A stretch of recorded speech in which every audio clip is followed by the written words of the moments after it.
what creates a phenomenon as far as business success, writing a great book? Why are you calling that a phenomenon? You mean in terms of a public response? Yeah, like The Simpsons, for instance, that was a phenomenon in our culture. Yes. Like, how did that spread? And Harry Someone Potter. must have been, oh, I don't know, acting on their passion, perhaps. What do you think? They did something that they loved to do, regardless of what other people might have told them as to whether or not it could be successful. They did it anyway because it was their passion to do so. They did it because they loved doing it, not because they actually, in any way, shape, or form, insisted that it had to be a phenomenon. They put so much passion into it, it couldn't help but become recognized by those that needed to respond to it. Because they didn't need them to respond, people responded because they did it so passionately for its own sake, people simply couldn't resist that much power, passion, creativity, love. Oh, That's how it works. that's beautiful. No insistence on whether anyone responds, but a knowledge that if it's passion in you, it will be passion in someone else. Because if you have a gift to give, there must be someone waiting to receive it, or you wouldn't be excited about giving that gift. Because there's no such thing as a one-sided coin. If you have the head, the tail exists in your reality somewhere. Otherwise, you wouldn't have the head. It's not possible to have one side and there not be another. It's not possible to give something and there not be a receiver. So, the fact that you might be inspired to do something is your first clue someone is waiting to receive it. Yes? Wow. So even if that's one person, you have still made all the difference in their world by giving of that gift, by giving of your truth, and the phenomenon in their world alone is sufficient. Numbers aren't the issue. Because you don't know what that one person may do with that inspiration you've given them. The numbers don't have to come directly, they can come indirectly. You follow? Yes. But? Is there a but there? Is there a disappointment? Yes, Bashar, okay. No. I get curious about things sometimes, like why Star Wars is so amazing, and then... Well, there are many reasons for different phenomenologies, aside from the passion that goes into creating them. The idea of what you are just mentioning in terms of that film struck a chord at the right place, at the right time. And remember, one of the tools of synchronicity is timing. So when you follow your passion, the things that you're doing will hit at the right place at the right time. Synchronicity will show you what the timing needs to be, and it will strike a chord in the collective consciousness or the individual consciousness or whatever level of consciousness it needs to. But that was a story that touched a collective consciousness chord because you were playing out the idea of an old Orion theme of letting go of negativity, suppression, oppression, and going for the idea of freedom. And it hit at exactly the right moment. You follow? Yeah. So, what is it in your mind you want to put out there that you're passionate about? I guess... You guess? Doesn't sound very passionate. I have a lot of passions. Like part of Well, this... then I'm asking you to identify an expression of passion. Not, well, I guess. Well, I'm a spiritual teacher, and I'm also a writer, but I haven't been writing. Then and you're not passionate about it, are you?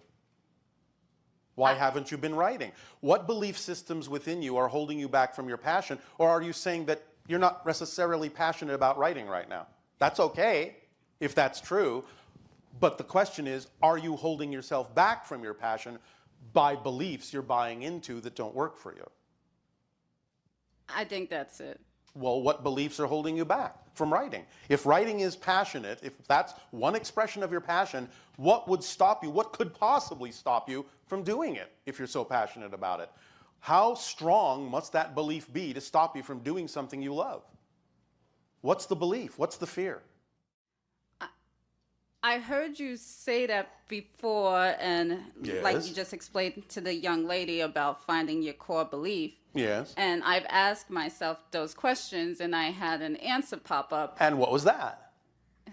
It's like you said, it's illogical. I'm afraid something terrible will happen to me that... All right. Because of a childhood experience when I followed my bliss and then someone attacked me. All right. Now, understand, one of the tools in following your excitement is that it will reveal within you things that are out of alignment with your excitement. It will reveal to you things you may be buying into unconsciously, you're unaware of, that are not in alignment with your excitement. Therefore, it has done you the service of revealing that to you. There is no way possible that your bliss itself created an experience that is out of your bliss, but your bliss brought to the surface a belief system that had become ingrained within you in growing up, and it is that negative belief that brought about the experience you had that you don't prefer. Do you understand? It's not directly coming from a state of bliss that caused that. But the state of bliss brought something up that is out of the state of bliss that then manifested that. Do you follow me? Yeah. So, if you understand how this works, then you don't have to be afraid at any point that following your bliss will actually cause any kind of a negative experience. Now you are more aware that that's not the mechanics of what happens.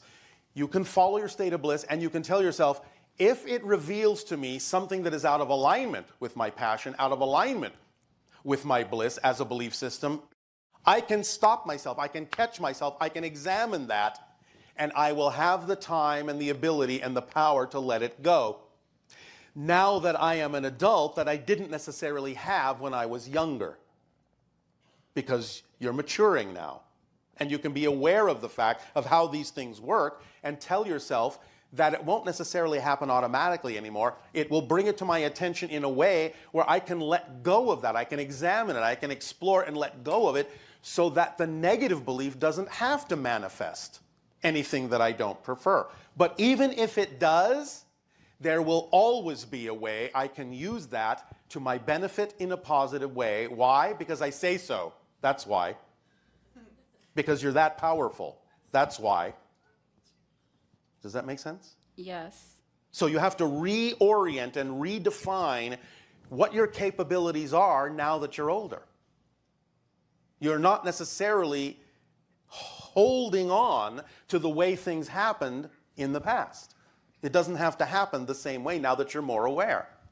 Now that you have more ability to understand what's going on. Now that you have the ability to understand how things work. And the willingness to work with them. It's the willingness to work with them coupled with an awareness of what it is you're working with that makes it not necessary to experience things in the way that you did before. Yes? Can I speed that up into recognizing it and then letting it go without going through hours and weeks of taking steps to get rid of the limiting belief? Can I just momentarily, like, it's done, I realize it? You can accelerate the process, but only down so far as to whatever amount of process actually serves you. You won't necessarily eliminate it all because there is some part of the process that you may need in order to gain a true appreciation of the changes that you ultimately make. Yeah. Okay. So have fun with the process that remains.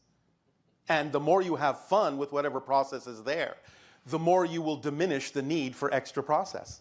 That's the paradox. The more what happens is okay in the sense that it needed to happen to bring your attention to something, the more you're okay with the process, the faster the process will go because you're accepting what is as needing to be there, as having a reason to be there, and you're using it up in a positive way. It's only when you resist the process that you make it take longer.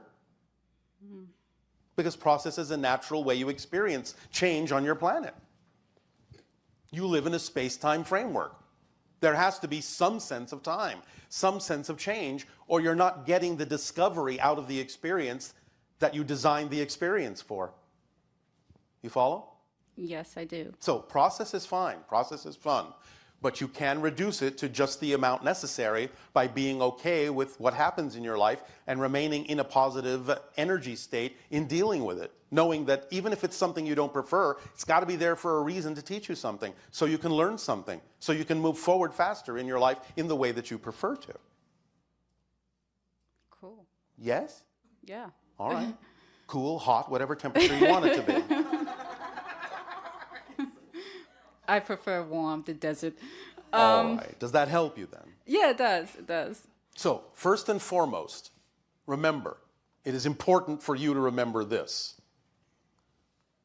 Enlightenment, what's the first step toward enlightenment? So lighten up. Thank you. Lighten up on yourself. Okay.